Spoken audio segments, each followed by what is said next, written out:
doing a business that I love. I really love it, and it's not providing me with the financial part yet, and I know it will, and I'm wanting to know when will it happen. You know, what's I feel almost like I have a break on in myself. Well, that happens sometimes. Remember that the universe is responding to you in response to your feeling.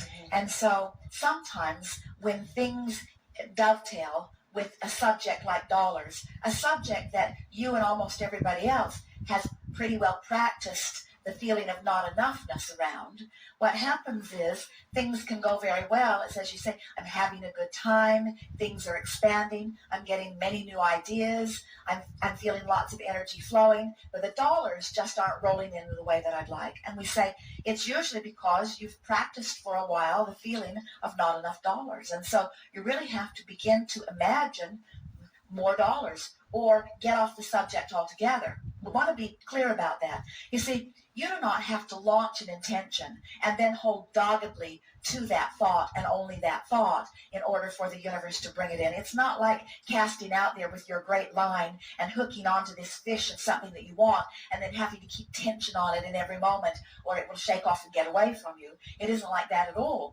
It is that once you have launched your intention, the universe is yielding it to you, and unless you are offering a vibration that opposes it, it is going to come into your experience. So as you are moving through your experience and the idea of something that you want is born within you, you don't have to singularly think about that in order until it comes about. You can launch an idea and never think about it again, and the universe will yield it to you, because if you have gathered enough contrast to give birth to the desire, it is yours. In other words, and there's enough energy to bring it to you. But what often happens with people is that they have this contrasting experience which launches the desire. The non-physical energy is answering it, and so the desire is being answered. But then they're noticing, oh, it isn't happening, or it's not coming, or they are offering thoughts that are in opposition to it, which keep holding it apart. So it's like the donkey and the carrot. Every step you take forward, the carrot takes a step forward too. And so the way you close the gap between the two is by releasing any thought that contradicts it. Well, if it is a subject that you don't think about much, then it is conceivable that you could launch it and just leave the idea alone, and it would show up in your experience, and you would say, oh, I have this vague recollection of saying I wanted that, and look, here it is. But when it is a subject like dollars that play into your experience on so many levels, so many times in a day, it is not likely that you're not going to have thoughts around that subject. In other words, what we're saying is not likely that you're going to leave that subject alone. And so when there's a subject that has to do with something that you want, and it's not likely that you can just not think about the subject, then it is really worth working to bridge your belief about it, working to shift your vibration about it. And the way you do that is just by sort of taking the bull by the horns and talking about the subject with the deliberate intent of bringing yourself to a place of feeling better about it. It doesn't take very much time to feel an idea be born and ponder it and use it for the pleasure of doing so, and then delegate to the manager. In other words, people will say to us, I can't just quit my job and go sit on the beach and meditate, or I can't stop what I'm doing and just imagine I have children to feed or dishes to wash or things to do. And we say, we're not encouraging you to stop the action part of your life. We're encouraging that you act just a little bit less and that you envision just a little bit more.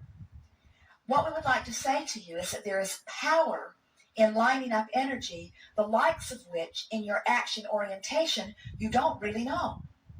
When you find a thought and you hold that thought purely for as little as 17 seconds, now there's a lot of power in the word pure, because pure means a not contradicted thought. When you find a thought of something wanted and you hold that purely by imagining it, pretending it, remembering something like it, musing it, when you hold that thought for as little as 17 seconds, another thought of the same vibrational equivalent, because of law of attraction, joins it. And when those two thoughts come together, there is an explosion of energy. So in order to give you an idea of the power of the thought, we would say to you that when that first 17 seconds joins, that there is an energy expansion that is equivalent to about 2,000 action hours. That's huge. When you cross the next 17-second mark, the expression of energy is 10 times the first, 20,000 action hours, just by walking across that next mark. When you hold it for the third sequence of 17 seconds, another 10 times. Each time there is another 17 seconds of non-contradiction. The thought catapults into a whole new level, so that 68 seconds of pure thought has huge action consequences. You see, that's why we say one who's connected to Source is many, many, many times more powerful than one who is not, because there is no self-defeating that is going on, you see. Did we get to the heart of it? I think that's good. Thank you. Be playful about it all. I want to give you one more thing here. Sometimes our friends will come to a gathering like this and they will say, well, here I stand. Well, this is where I would rather stand. And then they say, oh, and Abraham has given us a process so that we can get from here to over here. I'm going to offer this visualization to get from here to over here. And what happens is, as you are offering any process to get from here to here, what happens is you're vibrating in both places. So you can't move from where you are. Nothing changes for you. So you can make much faster progress if you say, I'm offering this visualization not to get from here to over here, but I'm offering this visualization for the pleasure of the visualization. When you go to a movie, you don't say to your friends, I'm going to this movie because it's about things I want to live, and I think if I go watch the movie, I'll vibrate like the movie is vibrating, and then the universe will yield to me. Although that's not a bad way of approaching a movie. But you don't go to the movie with that intention. You go to the movie for the entertainment. You go to the movie for the distraction. And that's the way we want you to begin going to the visualization.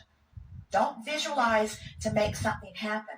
Visualize for the pleasure of visualizing. So I just have to have a good time. You're just wanting to use any excuse in the world to let it in, to let it in.